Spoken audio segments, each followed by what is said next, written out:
Hello, everybody, and welcome to the West Ham Way YouTube channel. I'm here with Andy Byrne from Hammers United. Andy, how are you? I'm very well, thanks, mate. Chuffed to be on. Thanks for inviting us on. Just having a little catch up before we came on there, and it's great to be able to come on and do these things, and hopefully to, like we were saying, reach out to a few people who might not know about us or who want to know more. Yeah, absolutely fantastic, mate. And obviously today we're going to cover a little bit about what Hammers United are about, what's your long-term aim, and sort of where do you really want to be in the next few years, obviously particularly with the current ownership. So I'm sure we'll touch on that. But first and foremost, do you want to just give a little intro about, what Hammers United are all about and what you've been up to so far? Yeah, of course. So Hammers United are an independent supporters association, fully affiliated to the FSA. We are a relatively new association, and I think it would be fair to say that we were born out of perhaps some frustration that existed at the club, and also perhaps a situation where we had a number of different fans groups, but I think it would be fair to say that there were divides, and there wasn't a great deal of unity behind a single group or a single cause at the club. So we came about in March 2018. So we haven't been in existence for long, and our initial aim was very, very simple, and it was a kind of broad brushstroke, which was to improve things for West Ham supporters. It was no more and no less, and we were just a group of ordinary fans. A little bit off the back of what happened with the Burnley game, where we had a planned protest and people were coming together, and then it got cancelled. And I guess so, out of the kind of frustration that was lingering after that cancelled protest, one of the things that happened off the back of that was and United. Yeah, and I do remember that fondly, the protest, and it was something that personally I said to people outside of the club and my mates, I said it was vital that we kind of make some kind of noise, because obviously, ever since we've moved to the London Stadium, it sort of feels like an era of misjudgment from the owners, perhaps, and a sort of overall disappointment, not only with the sort of the team and how we've progressed, which some people would level it out and say, well, why do you as West Ham expect more than where you're at? But of course, it isn't just that. There are elements to do with the stadium. And I'd probably say that overall, it's the relationship with the fans. And I think particularly with this season ticket renewal debacle, and obviously you'll be well informed on that situation. But that's, for me, without knowing too much into it, was clearly another example of mismanagement and that poor relationship that they've kind of fostered with the fans. Mm-hmm. Yeah, so I guess to give everyone a little bit of insight as to how we've got to where we find ourselves today, and to talk through a few of the things that you're referring to, we're not a protest group, and we didn't, we weren't brought about to lead a protest or to manage a protest or even to go into protest.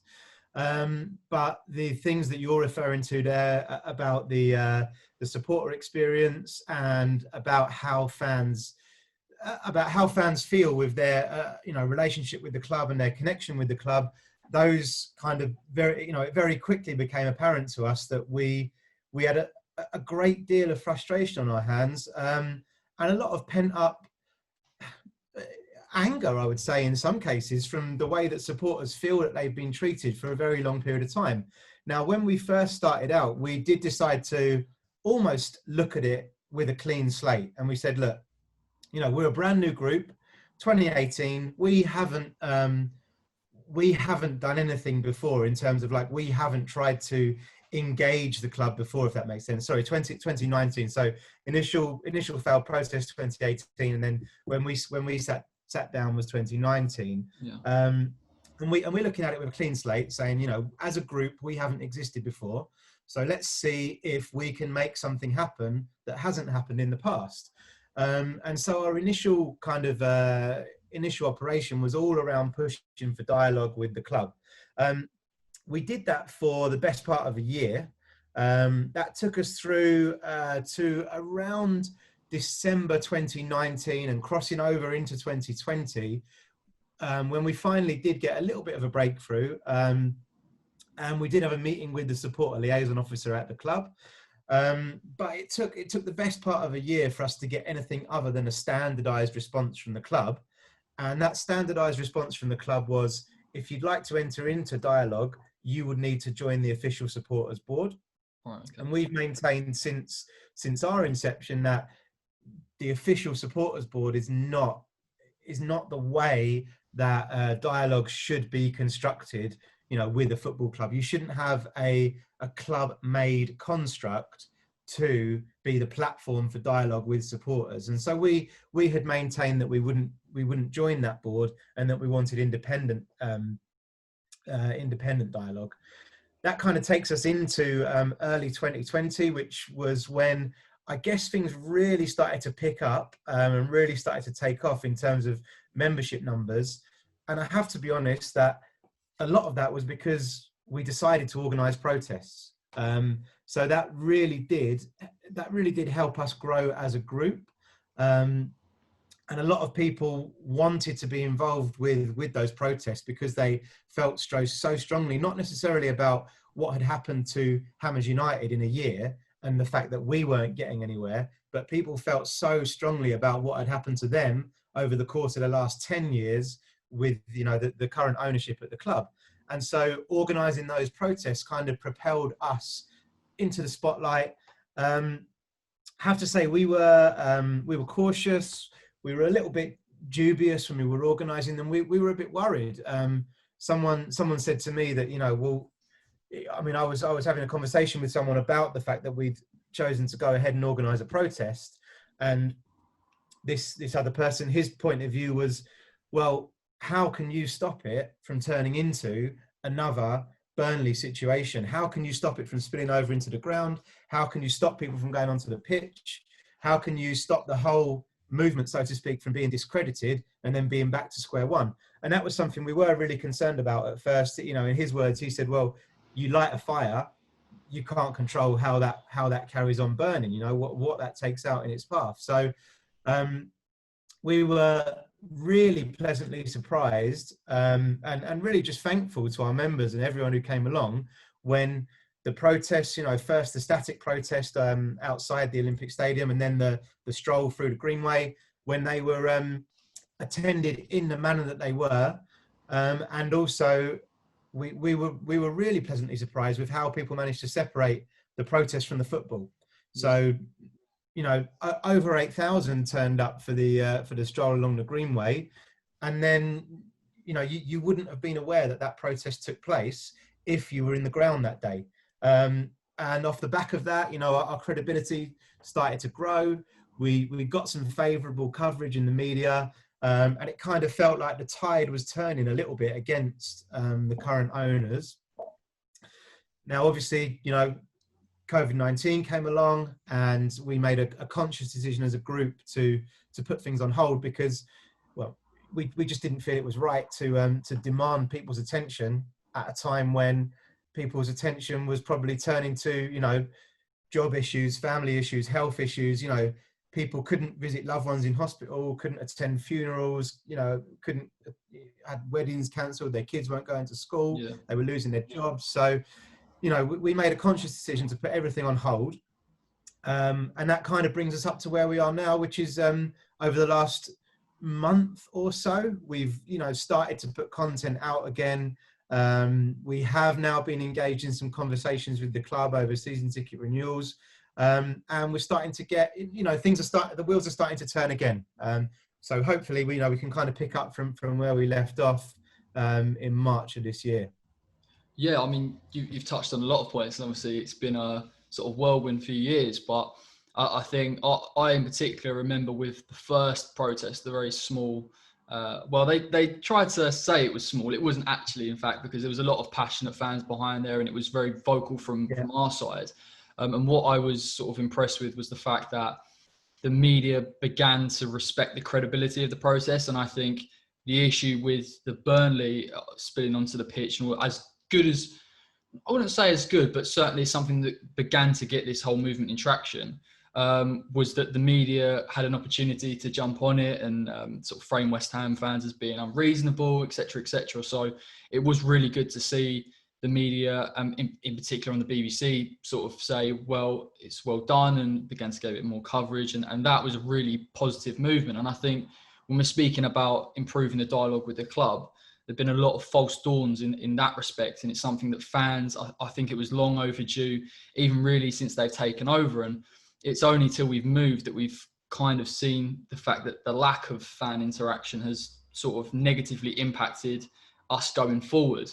But in terms of, you developing, as you say, that level of credibility, do you feel that because of the way that you've conducted yourself, and because of the element that I love about it is you do what you need to do outside the ground, and you come into the ground and you support the team, do you think that's positively impacted the way that the club are willing to sit down with you and talk about these key issues? I don't know if it's our credibility that has led the club to sit down and talk about the issues. I mean, I have to be honest with my opinion as to why the club have come to where they are now. My gut feeling is that the club are now talking to us because they're probably not too happy with the angle that we took and the stance of our group. Okay. So the stance of our group, what I mean when I refer to the stance is that our members were very keen for us to adopt a stance against the current owners of the club, and I guess that the other side of that, which is connected to our credibility, is that we started to pick up a lot of numbers, people who supported that stance, and then that the media got hold of that message, and actually the media started to run with it as well. So I think that's what the club were disappointed with and didn't like. And without wishing to, this is not a criticism of anybody who's done anything similar in the past, but I know that the club has engaged with other groups in the past, and they haven't engaged with them because of their credibility, if that makes sense. Yeah. They've engaged with them because they felt a little bit concerned about their messaging, and they felt concerned about the numbers that they were getting to support their messaging. However, because we've positioned ourselves because we are an independent supporters group, and we're not a protest movement, we were really worried about our credibility. We were really nervous about that, going into a protest, being associated with a protest, and all the potential risks that come with that. And I remember speaking about it on the protest on that first one that we ran. I mean, I know the sound wasn't great, so you might not be able to hear what I was saying, but essentially the message I was trying to get across was that I was really worried that something was going to happen, and that we're not in charge of like the actions that our members take. Yeah. We're not in charge of the actions that the West Ham fans take. We're literally just ordinary fans who've just kind of got together and said, we're happy to pick up the baton and to try and organise things, but what people do off the back of what we organise is their own choice. They do whatever they want, and people are angry, and they're really, really, really frustrated with what's going on at the club, and so yeah, we were worried that actually that protest could be the end of the road for us, because if we'd have organised it and our credibility had been damaged, we might have never have got to where we are today in terms of, I guess you would say status is maybe the right word, in terms of the status that we have amongst perhaps it might be a relatively small section of the fan base, but a status that we have where people do seem to trust us, and where the media have seemed to listen to our messaging. So we never would have got there if the protest had have turned ugly, let's say. Yeah, and I suppose that is always the risk, isn't it? Because obviously these tensions have built up over a prolonged period of time, and you're trying to find an avenue that you can express those, but equally in a way that's productive. And even from their stance, I guess they haven't been the most productive, even with coming forward and speaking about West Ham fans. So that can only add to the kind of tension between us and them, as it seems. And I think that's a sort of pertinent point to touch on, the fact that for a number of years now, it has felt like us and them. And what I personally can't understand, and why I think it's really good that Hammers United are doing what they're doing, is it is a two-way relationship. It's not a sort of, we'll tell you what's going to happen. And obviously that sort of spilled over with the season ticket renewals, where it was a case of you pay the money up front and that's it, or you lose your season ticket. And for me, as a club as big as West Ham, with such a massive fan base, that's such a bad stance to take. Well, I just want to know your thoughts on it in terms of just how they sort of project themselves, really. Yeah, I would agree that it does feel a little bit like us and them, and I think that, I mean, I mentioned this on the podcast yesterday with Knees Up Mother Brown. I've probably said it quite a few times, but it comes down to communication in my eyes, and the way that somebody communicates tells you a lot about them, I think, as a person or as a business person or whatever it might be. And the way that our club communicates, it leads me to form an opinion, and this is only my own personal opinion, but it leads me to form an opinion that the people who are behind that communication don't really care about my experience as a supporter. And then that makes me feel, if that's their kind of point of view towards me, that makes me feel like it's an us and them scenario, where I'm saying, well, actually, I feel like this is my club, and I feel like I've actually got just as much, input, say, emotional connection, ownership as you have at this club. And if I feel like somebody's saying to me, well, I'm going to make this decision irrespective of what you think, I do feel like that they've almost put that divide down. Now, it's not, you're never going to get somebody who thinks the same as a fan in that position. It's just not going to happen. I say it's not going to happen. The chances of it happening are minuscule. You know, there are owners, when you look back in history, in other clubs, who you probably would still, after their whole time as an owner, you'd probably still describe them as a fan. You think of like Wigan, maybe even you could say the same at Villa, and you could probably say there's a handful of clubs where people have been in charge for a long period of time, and their stance as a fan doesn't appear to have been affected by the amount of money that they own and the amount and the business decisions that they have to make. But I think that, you know, the chances of having somebody take over a football club or own a football club who genuinely thinks the same as a supporter is nigh on impossible. Yeah, of course. So I think the only way to have a situation whereby decisions that are taken have a genuine supporter consideration behind them is to have genuine supporters genuinely involved in a genuine conversation with whoever it is that owns that business. And if that conversation can't be genuine and it can't be two-way, and there is a divide, you're never going to get supporter-centered decisions, and you're just going to end up, you know, alienating the fan base and making people feel how they do feel at the minute at the club. Yeah, I completely agree. And I also think that, particularly when you're talking about owners of football clubs, it's not necessarily right to obviously ask an owner to behave like a fan and spend as much money as they can to improve the team as we'd all like. But there are owners that have bought into the ethoses of certain clubs. I think Leicester City is the biggest one. Obviously, unfortunately, their owner passed away, but he was very much, he didn't have any affiliation with Leicester, but his ability to buy into what they were about, to support the fan base, to understand their value is what endeared him to the fans, and equally has sort of allowed that club to escalate and improve. And there might even be an argument that they wouldn't have gone on to have done as well as they have if they hadn't have had that. So it does show that the sort of the value of the fan voice isn't necessarily just about speaking to them about certain things. It's about inclusivity and, you know, a level of transparency. And, you know, I might be speaking on my behalf here, but I feel that there is really a lack of transparency in some of the decisions that are made at West Ham at the moment. And I think that's incredibly frustrating. I mean, sort of looking at the outside in, transfers, that's one of the biggest things. You know, every single transfer window, we've got no money, and then no one can really quite understand it. And I think West Ham fans in that respect feel like we're being sort of lied to. And if there was a bit of honesty about it, I don't think you would see a difference in approach. So I do find it frustrating why they can't sort of take that transparent line, and perhaps they would bide more time with the fans, if you see what I mean. Yeah, I think it's interesting what you say about owners who have bought in, or who have at least been seen to buy into the importance of the relationship with the fans.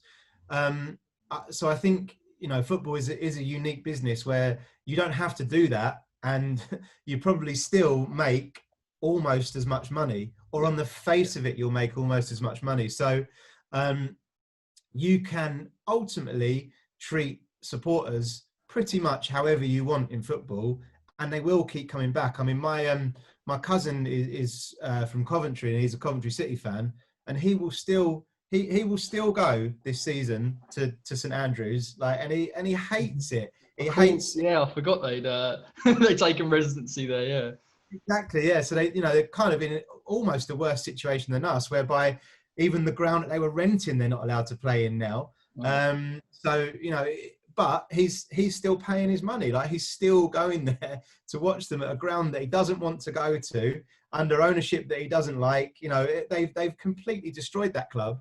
And if that happened in any other business, customers would walk away. Now, of course, some do in football, and I think this is what people who at least appear to put the customer, I say customer, at least appear to put the customer first. They may well have realised that actually, even though in football it's a fairly safe bet that people will spend with you, there is still, I think, some benefit, even if it's even if it's not genuine, even if you didn't grow up as a supporter of that team. When you take on that business, there is benefit in you working with the customer, as there would be in another business, because as we've seen in this pandemic, even if you're trying to sell your club as a product, even if you're trying to sell your club as a brand, even if you're a cold-hearted business person, you're not selling the same spectacle if you've got an empty stadium. So whether it's driven by, whatever you're driven by, whether you're driven by money, or whether you genuinely like seeing the fans at your club happy, I think both of them actually, in the end, do dovetail and do lead you down, or should lead you down the same road. Even though these fans will come back and pay their money no matter what, if you look after them, you actually get a better spectacle or product or brand at the end of it than you would do if you just treat them a bit like we're treated, as people who will just keep coming back and pay their money. It's bang on, really. I think obviously touched on it in terms of biding them time, but equally, yes, West Ham, we hear them trying to make West Ham a brand, and that's obviously been something that's been pushed quite heavily since we've moved.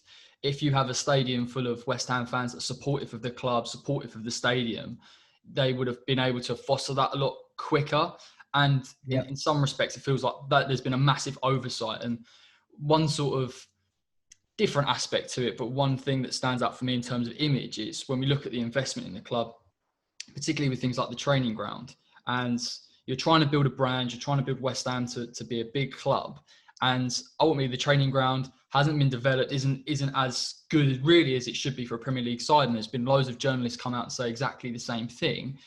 It seems very cheap. It all seems a little bit cheap to try and, it's sort of a show front and then there's nothing behind. And, even with the signings, there could be an argument with people like Sebastian Haller and Felipe Anderson that were they the right fit for West Ham? Have they been brought in because we've spent £45 million, 40 million on a striker or a midfielder? And, it's such a shame because West Ham's got such a huge spirit and a huge soul to it. And obviously we left Upton Park and that was a massive part of that. But it's also about sort of harnessing the fans and, building a club. And it is really frustrating at the moment. It just feels like we're not the club we used to be, and we've done nothing wrong at all in that respect.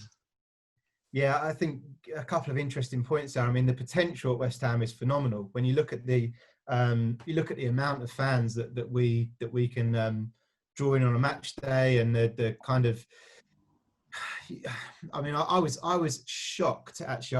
I did not know that this was the case until I found it in an article recently. But one of the justifications that Karen Brady gave for the move to the Olympic Stadium was that when she took over the club, she felt that it had no culture.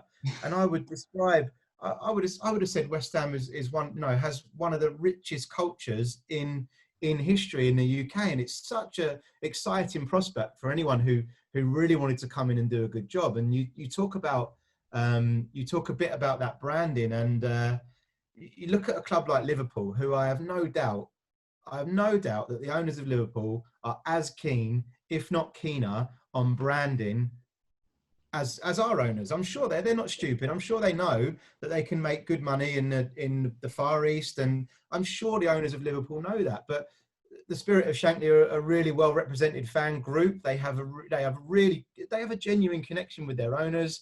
We all remember that protest they did over the prices, and when they got a mass walkout at Anfield. And if you look at their branding, they use their relationship with the supporters and the cop, and you always hear the cop, the banners in the cop, the atmosphere on European nights, and they use that to their advantage, and it just shows, if you're willing to either genuinely or half genuinely put fans at what the center of you do, or what the center of what you do, you will get a positive outcome from that as a club. You look at Dortmund as another example, and how they paint their relationship with their fans and their fan experience.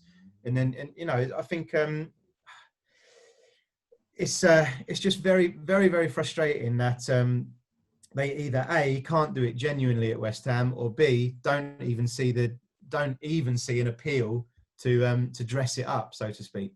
Yeah, and I completely agree with you on that respect, particularly with them sort of overseeing the merit of something like a culture in a club. Obviously you touched on it with Liverpool and Dortmund. They're clubs with huge amounts of culture that goes through the entire structure. It isn't just, one element of it or a saying. And I think that's kind of the way that something that really frustrates me, where they kind of cheapen a little bit the sort of key ethos of West Ham. So, when you go around the stadium and you see cast iron this, etc., etc., it doesn't feel like very kind of promotory type terminology, not really something that engages with us as a club. And when they put up the flags, obviously at halftime and before the game and things like that, to try and give that element of heritage. But we're very astute about our club, and we know what it means to support West Ham, and we know what West Ham should represent. And a couple of flags and a carpet here and there, albeit the carpet has actually made a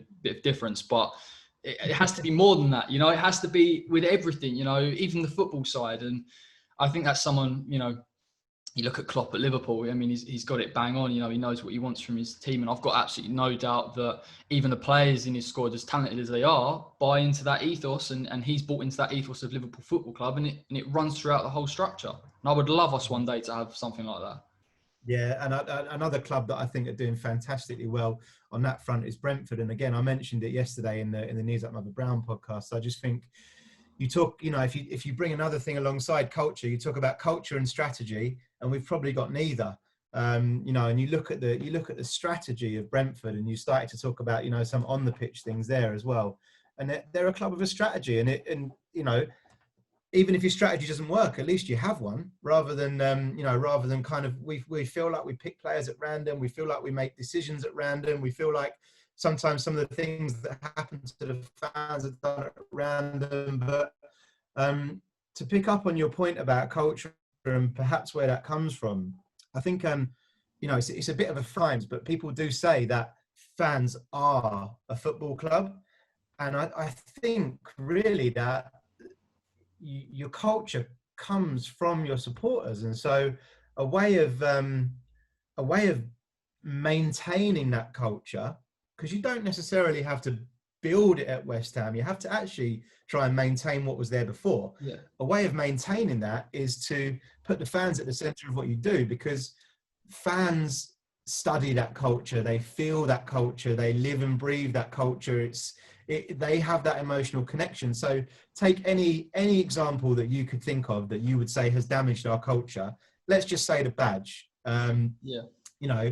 Changing the badge, if you do that as purely a business decision because you think it's a fantastic idea to put London on it and it's going to develop the culture of the club, but you haven't listened to the supporters, you're not going to achieve that. The supporters will tell you what the badge should be, because supporters understand the culture of the club, and they will then help you to maintain that culture. And, you know, you mentioned some of the decor and some of the things that are involved in the match day experience, and sellers outside of the stand and flags inside the stand. And all you've got to do is ask the supporters, and they will tell you what makes up the culture of West Ham and what we should and shouldn't have.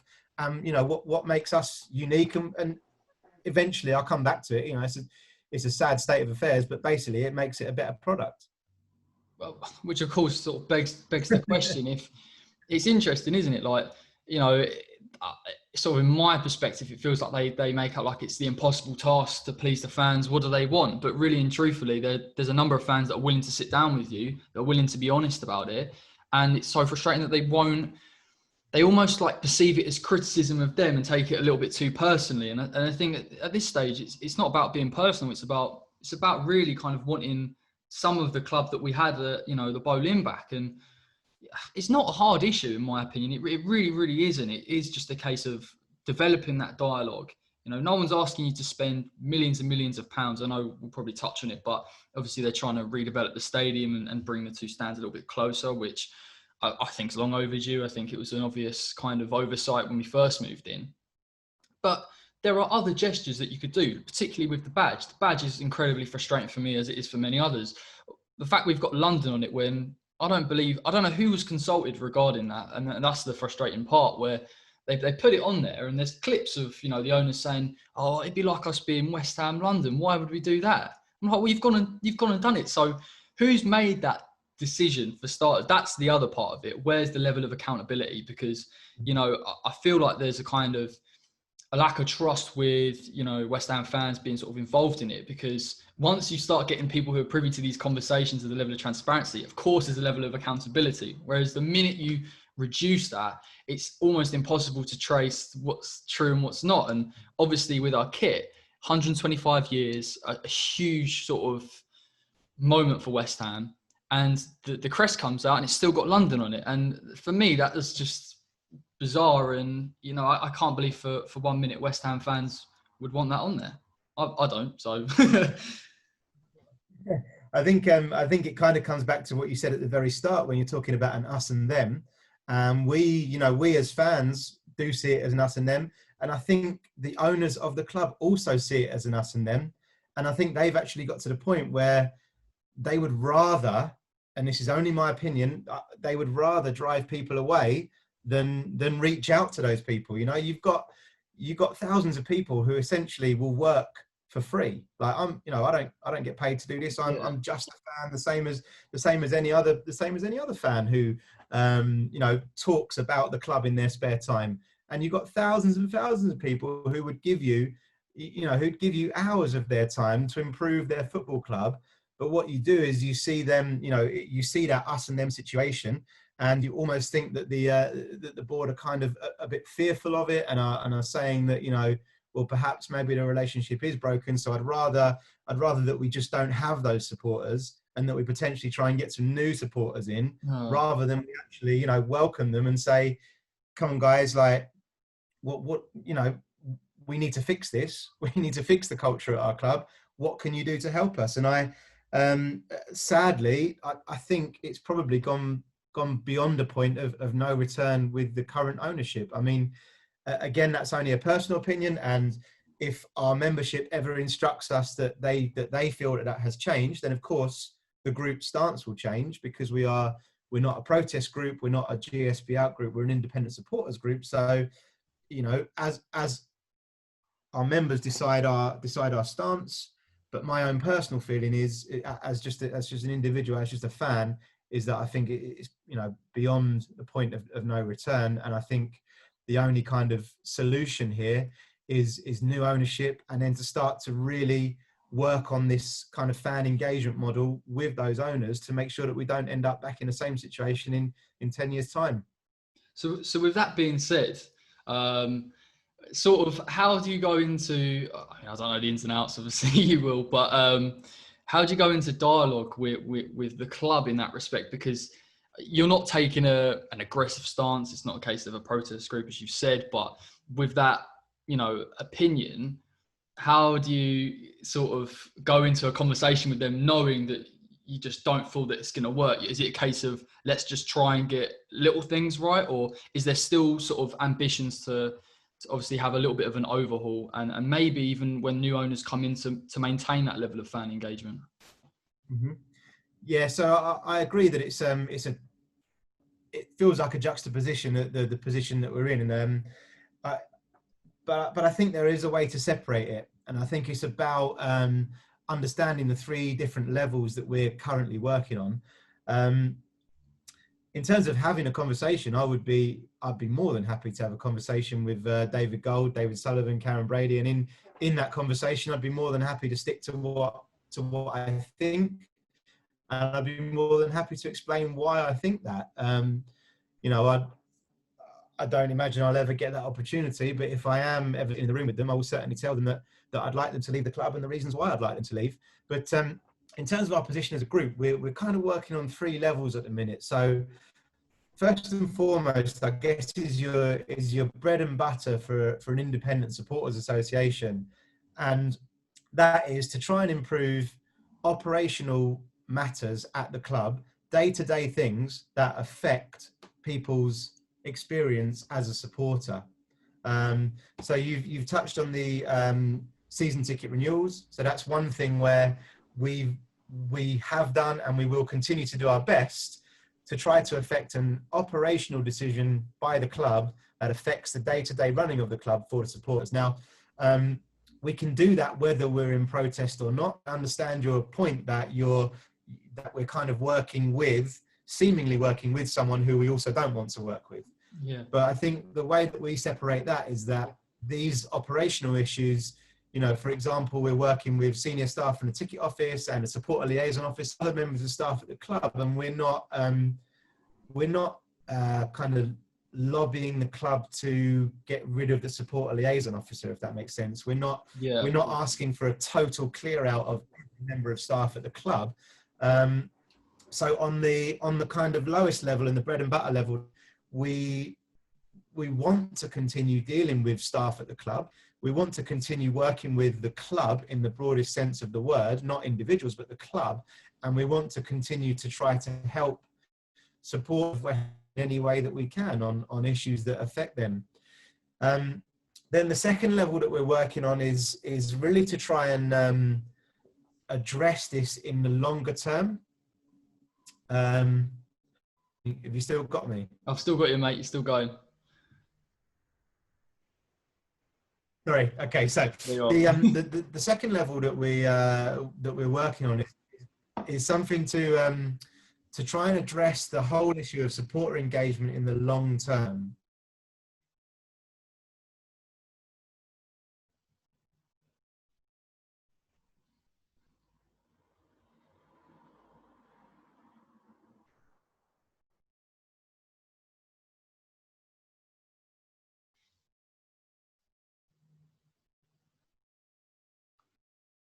Do you want me to start that answer again, or do you want me to just pick up from where I was, or? Yeah, just go from the second part of it. Yeah.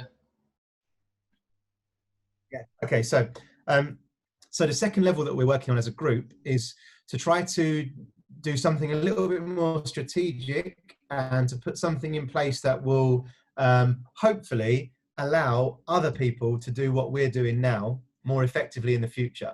So when I talk about that first level being the day-to-day engagement and improving the operational side of the supporter experience and making a fan's day-to-day operations with the club better, what we also need to put in place is a construct that will allow somebody else, not me, not somebody else in the future to continue to have that engagement with the club.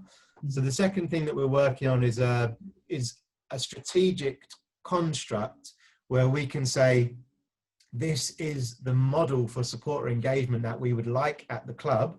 We would like you to engage with a FSA affiliated group, with an independent group. We would like that group to be able to come out and say whatever they want to say after the meeting, X, Y, and Z. And so that's the more kind of strategic level of what we're doing for supporter engagement. But then the third tier is, I guess, what a lot of people joined up because of in January and February, which is organising events, protests, media engagement, and anything really that can help to put pressure on 3 individuals at the club who we would like to leave. We would like Karen Brady to resign or to be asked to leave, and we would like David Gold and David Sullivan to put the club up for sale, and for us to be able to explore other possible owners. So I guess we're trying to separate the different aims of the group by working on those 3 different levels of the day-to-day support experience, the strategic concept and the construct for supporter engagement, and then the protest, I guess you would say, against the 3 individuals that we don't want to be at the club. Yeah, that's quite a clever way of trying to sort of affect change, but sort of maintain that relationship with the club. That's quite interesting. I didn't know any of that, but because obviously the sort of protests are the face of it, and then you've got everything else behind. But in terms of working operationally with the club, are they quite receptive to that kind of change? Are they quite interested to hear your opinion? Because even if at the very top it doesn't sort of filter up, obviously if you're working with them, are they willing to work with you on certain things? I think they are. I think they, how can I describe this? So a lot of the time what happens is you'll be in a conversation and you'll get positive signs from that conversation, but then the next time you have the conversation, you'll get feedback that you wouldn't have expected based on the initial positive signs that you had. Right, okay. So, so you'll talk to someone from the club, an employee from the club, who actually is very receptive, very helpful, is a lot of the time in agreement with what you say, and actually seems really willing to try to make things happen and to work with you and to explore what you're saying. And then as a, in a neutral perspective, I suppose you've got FSA representatives as well, who are part of those conversations, who also are supportive of what you're saying. So when you have that conversation in the first instance, you do get a positive reception, which makes me think that the employees of the club are quite keen to work with us and are keen to bring about that change. Now, what makes me think that it's the employees who are keen and perhaps not other people who are keen is that sometimes when actions are taken off the back of those conversations, or sometimes when the follow-up conversation is had, it's not always the response that you would have expected if you took the person who was sitting in the room at face value. Yeah. So I guess what I'm saying is that sometimes the responses that come back, we don't feel like we don't feel like that's the person, we don't feel like it's the opinion of the supporter liaison officer, for example. We feel like that's an opinion that they've been asked to express. I see. So that's quite sort of like a stop-start process, isn't it? So you feel like you're getting somewhere and you're sort of making a little bit of movement, and all of a sudden it's sort of like, oh, right, we are where we are. Yeah, I mean, and to use season ticket renewals was the perfect example. We had a really positive conversation on the Thursday. We were given assurances, and on the Monday, an announcement came out of the blue without a follow-up conversation and without those assurances being adhered to. However, then when we started to have conversations on the Tuesday, again, the representatives that we were speaking to were helpful, like really, and came across as though they were trying to work with us. So there's there's something where obviously something gets passed up the chain far enough, and then it gets passed back down in a different form. So I read your statement about on the season ticket renewals, and one of the key points of it was that, like you say, you had consulted them, it was relatively positive, and then they released a statement without you feeling like it kind of been included within that statement. Very bizarre approach, isn't it? I can't imagine how it feels where, something like season ticket renewals where there's such an outlay of money. And we obviously all know the situation with it where, you're being put into a ballot and asking to spend X amount of money.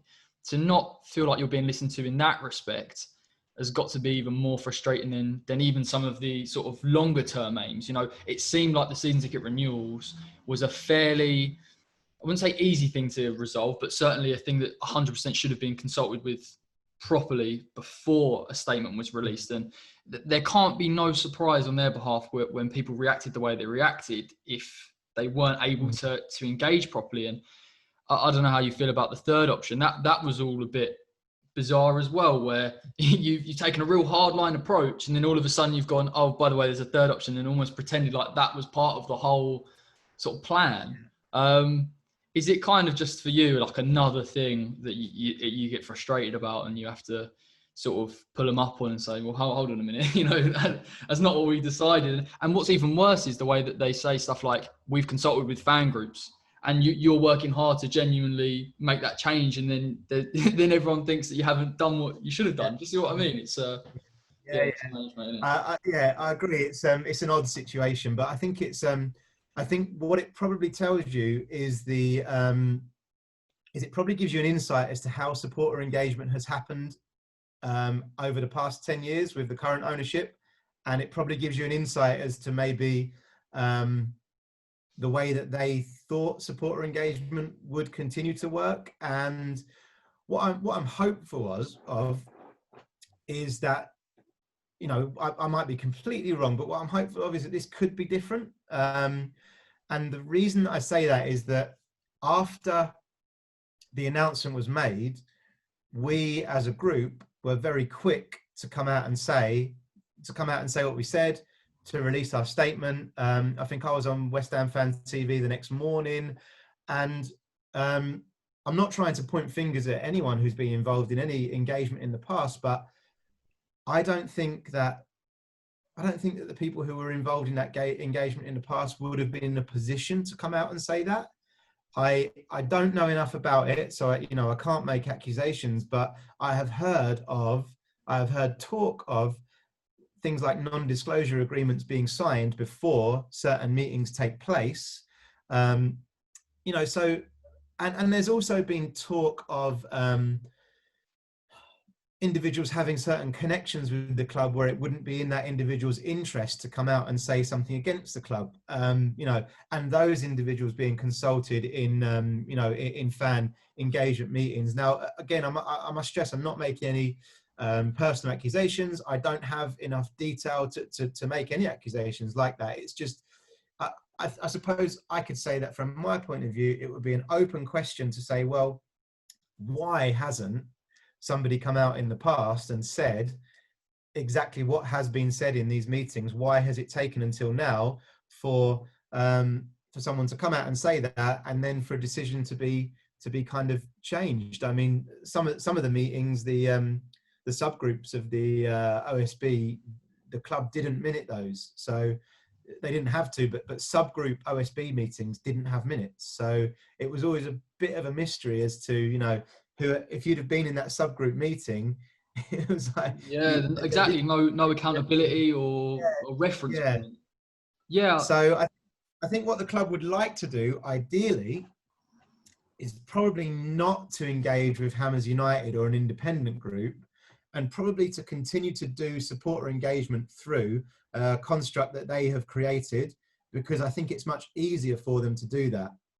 However, thanks to our members, and thanks to the fact that people like you and media giving us coverage and exposure, and we're now privileged to be in the position that we're in, which is we've got a position with a bit of a profile, and because we've got that profile, I'm hoping that the club are now reconsidering and thinking, do you know what, we are going to have to work with Hammers United going forwards, because either way, now that we've got a profile, it's not going to be great if they do they do invite us to meetings, but they don't take on board the suggestions. That's not going to look great, and it's also not going to look great if they stop inviting us to meetings. So I guess I would say thanks to members and everyone really for putting us in the position that we're in, and just fingers crossed, it can be different this time. See, like you've sort of touched on it, obviously you wouldn't know the ins and outs in terms of the previous incarnations that have been there. but I've certainly sort of seen and witnessed people become, actually, it's kind of created that toxic atmosphere where it feels like certain fans are being pitched ahead of others. And I think that's such a bad approach to take. You know, we are all the fan base and we've all got our opinions, and we should all be represented in that respect. We shouldn't feel like someone can represent us. And I think that's why I quite like the stance you take, where it's very, you know, this is what we are, this is what we do. Obviously, there's a level of transparency, and that's why you're sort of developing that trust, and why it will probably just continue to grow and grow. It's probably come, I wouldn't say an unfortunate time, because it did feel like obviously the momentum was working for you. But I can imagine that, given obviously a lot of fan channels have seen it and looking at it, there's likelihood that it will sort of expand over the next 2 to 3 years, and sort of hopefully we can get it moving in the right direction, or see it at least a little bit. And you are right, you are in that position where if they ignore you, it's bad, you know, and they need you in it, they can't really do anything. They have to listen, which is the best position you can be in. Yeah, I'd agree with you that it has been frustrating at times, and I'll say again, we are just fans. Like we're nothing else. We're literally just a group of fans who've met in different ways, pubs, forums, whatever it might be. And it has been frustrating not to be able to just sometimes almost like just let the feelings out that we have about certain aspects of what goes on at the club, and to try to remain professional when you've got pressure from, you know, your mates essentially saying it's not good enough, you know, it's not good enough, we need to do this, we need to do that, you know. And it's really difficult to try and stay professional and to build that credibility. But we just really hope that in the long term, and however long term that will be, we really hope that it's worth it. And I understand that the pandemic has given the club some breathing space, but at the same time it's given us breathing space as well as a group, because the protests were fantastic and they were building a lot of momentum, but it was we were bogged down in organising protests, because it takes so much time and effort to communicate with everyone prior to the protest, to make sure that you tick all the boxes. It's a really draining thing to do. So we were bogged down in protest mode. And sometimes, you know yourself from work and things, when you get bogged down in the day-to-day things that you're trying to achieve, you don't always step back and take a strategic approach on what you're doing. So yes, the pandemic has given the club breathing space, but it's given us as a committee a nice bit of breathing space as well. And we've had some really productive committee Zoom meetings during the pandemic where we haven't had to talk about what we're going to do on Monday, what we're going to do. You know, we've been able to say a bit more like, what's our philosophy as a group? Where are we going long term? How do we feel about this? How do we feel about that stance? So it's actually allowed us to clear up a lot of our strategic thinking, which I know it doesn't get us any further than we were in March, but we might find in 2 or 3 years' time that we have a much healthier position at the club. This is really a question I really want to ask, because it would be quite interesting to see. But as sort of anticipated, I feel that the protests will gather a larger amount of support and it gets bigger and bigger. Is it conceivable that you could have the 20 to 30,000 fans for a protest? And if so, would you ever compromise your position in terms of, you know, you do the peaceful protest and you walk through, etc.? Would you ever get to a stage if you felt it necessary that things like stadium walkouts would be considered? Obviously, you know, from what you said, it would be something that everyone would be consulted on. But I was just interested to know, because obviously you're saying you've got to manage that, and it probably difficult to manage now. But when you start to get to that level, it's like it's a different ballgame, really, isn't it? Yeah, I think that the first thing to consider is the variety of opinions that you have within the fan base, and certainly the variety of opinions that you would have at a home game. So, I mean, I'm guessing here based on the behaviour that I've seen, but I would say our support at away games is almost unanimous across everyone that's there. I mean, I went through a period when we were trying to build our membership of giving leaflets out at every away game, and I mean, over the course of, let's say, 5 or 6 games, I must have had maybe 3 negative reactions from people, and I must have given out thousands of leaflets.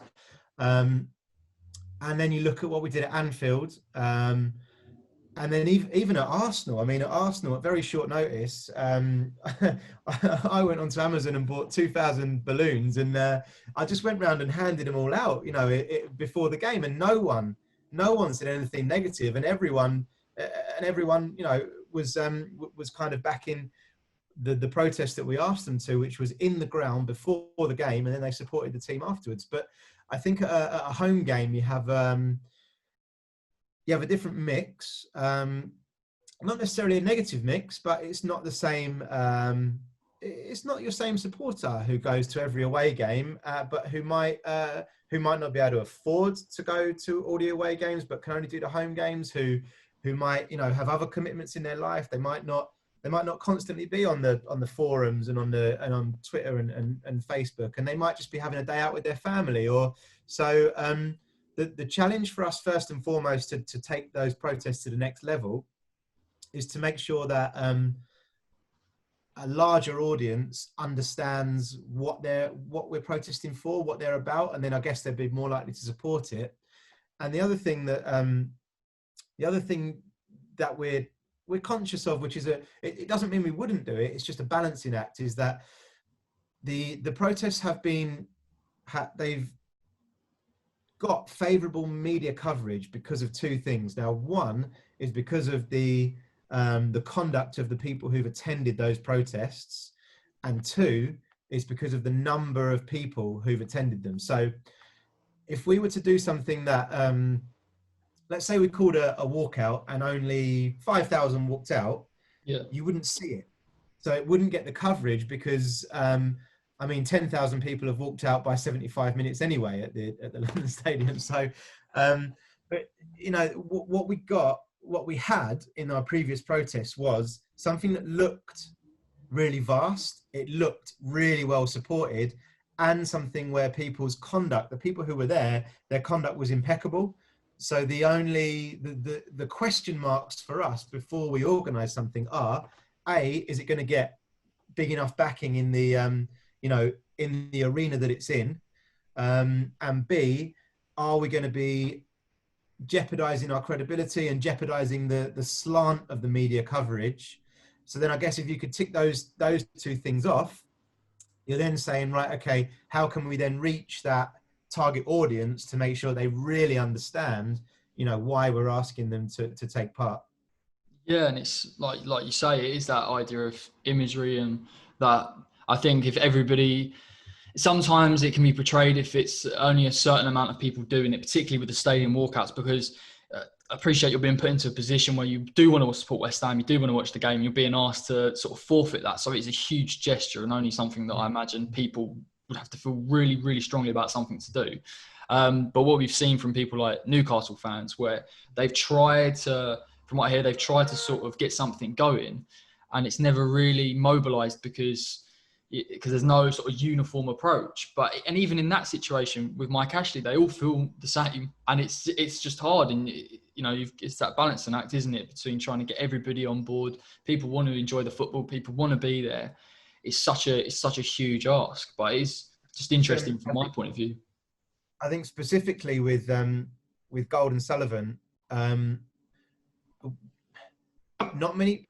Well, I can say statistically, not many people support them, because in the stadium survey, only 1% said that they were doing an excellent job. So statistically, they don't have a lot of supporters, but they don't necessarily have a wide. They don't necessarily have widespread critics among the West Ham support. Now, what I mean by that is that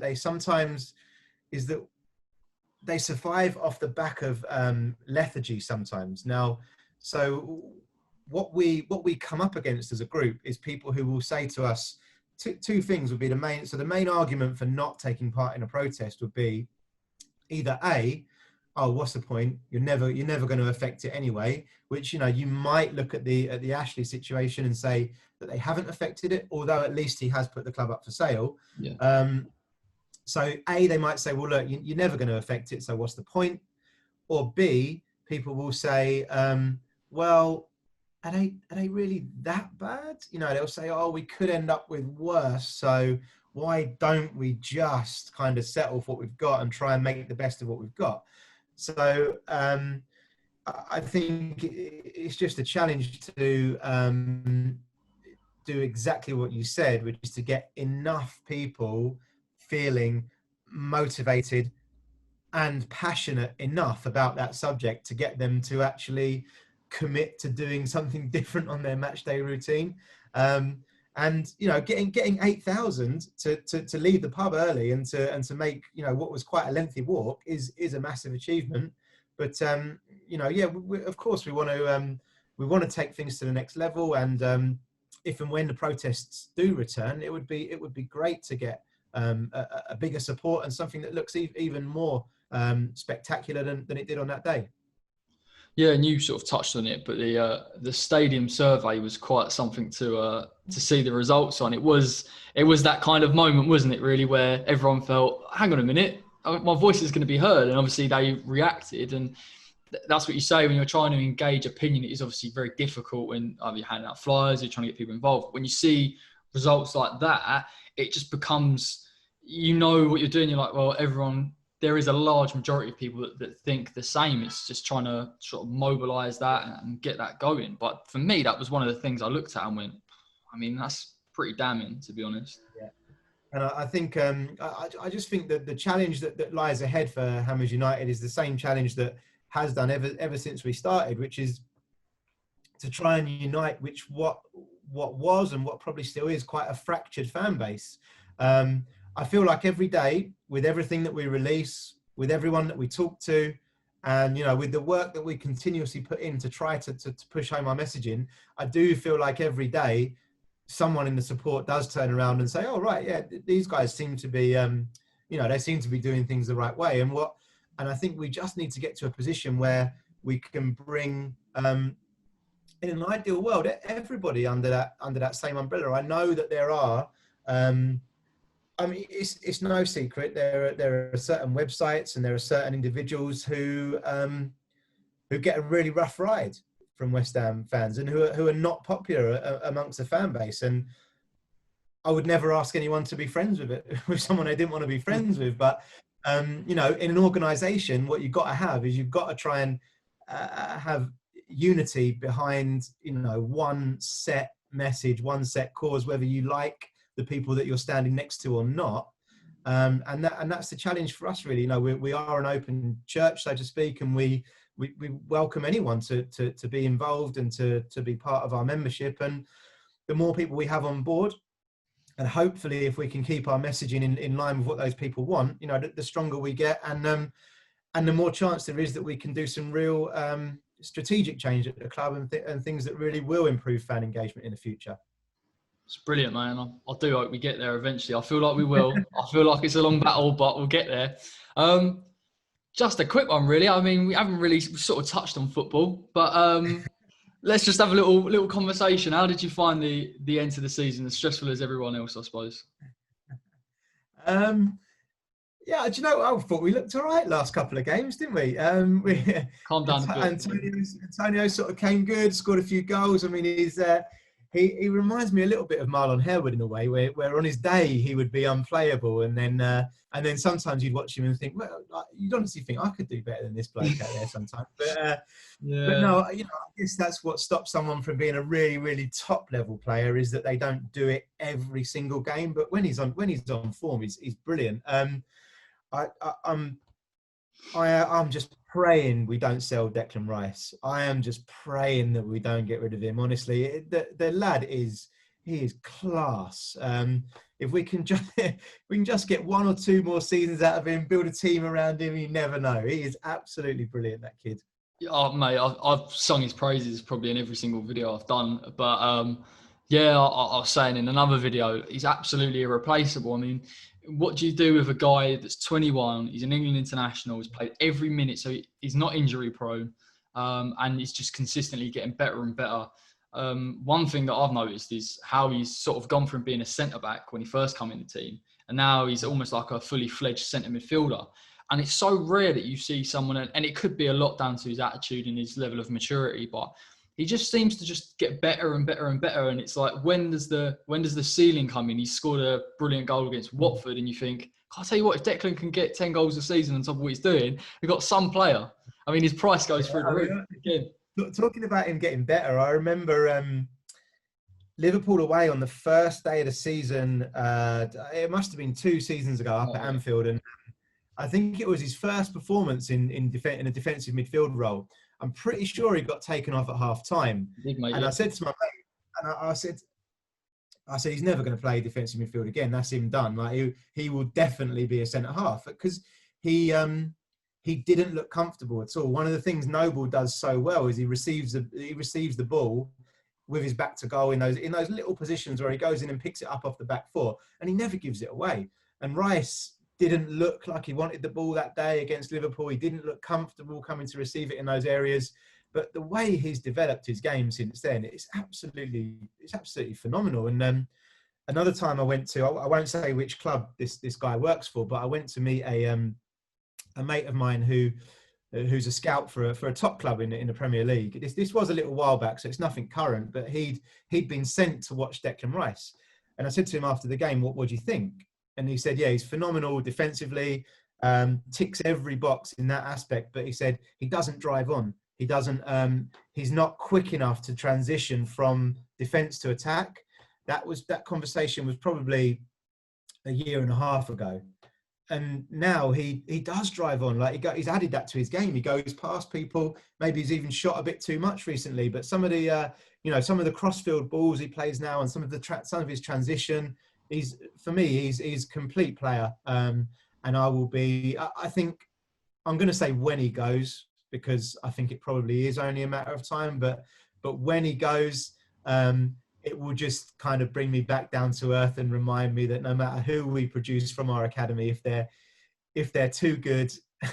Oh, don't even go there. It's going to be. I've got a real worry that at the end of next season, Noble could retire and Declan could leave, and I think that'll finish me off, because it's sad. I mean, it's such an interesting one with Declan, because a lot of the older fans do remember the likes of Rio and Lampard and Joe Cole coming through, and I'm gutted obviously wasn't there to see it. But do I count as one of the older fans then? Because I remember them. No, that's what I'm too young. I'm too young. So just get my granddad to tell me about them. 37. Oh, 37. No. You see, mate. I can still remember. I must have missed the golden era by about, I don't know, 3-4 years. So when I supported West Ham, we was in the Championship just coming up. So my first team I remember, I think of fondly, is Marlon Harewood, Matty Everington, Yossi Benayoun. Like that season, I just remember it. And I thought getting to an FA Cup final was sort of half normal. Obviously it weren't. But yeah, no, Declan is, we've seen a few come through. Obviously Jack Collison and James Tompkins, and solid players really, but nothing on the level that Declan's at. And, I always ask the question, is Declan as good as like the likes of the Rios that come through? And it's tall order. I mean, they were world class in their prime, but I think Declan's going that way. And I think what is kind of super impressive about him is he's at that level at 21. I remember when he first, not the Burnley game, I think it was literally the season after, where he come on at Old Trafford and he come on for 20 minutes. He was just brushing the ball around. He didn't look phased, nothing. I thought, you're like 18 years old and you're just sort of playing along like it's an easy game. And you've seen that clip from West Ham put out when his mates were going like, "Are you not scared? You're not scared of Pogba and Fernandes?" Like, I'm not scared of them. But that's the mentality we need. And we saw him become our captain for a little bit. And I think he was pivotal in those games. I think in some respects, he drove us on. No, he is brilliant, and I think he probably will compare to the Carrick and Cole and Ferdinand kind of era and the success that they had. I think he doesn't necessarily get the credit that he deserves for his technical ability as well. His technique is fantastic. I saw I think it was a little clip of him with the F2 freestylers, possibly. I was going to tell you about this. Yeah. Mental, isn't it? That's crazy. They ping the ball over into him and he does it first time. He puts it in the little goal on the opposite side of the pitch first time. And I think he's got everything. sadly, I think he'd be a really good fit for Man City. And I just hope that we don't let him go this summer. Well, that's the thing, mate. I think obviously we might be lucky because obviously I think Jadon Sancho is going to Man United. Like they're quite close to trying to get that done. Chelsea have spent a lot of money on different players. The only sort of hope I have with Chelsea is they got Kovacic, Jorginho, Kante. I can't see him getting rid of him. And if they brought Declan in, they'd be bringing him in as a centre back, which obviously he's comfortable there because that's his first position. But we might be lucky to have him for another season. I think.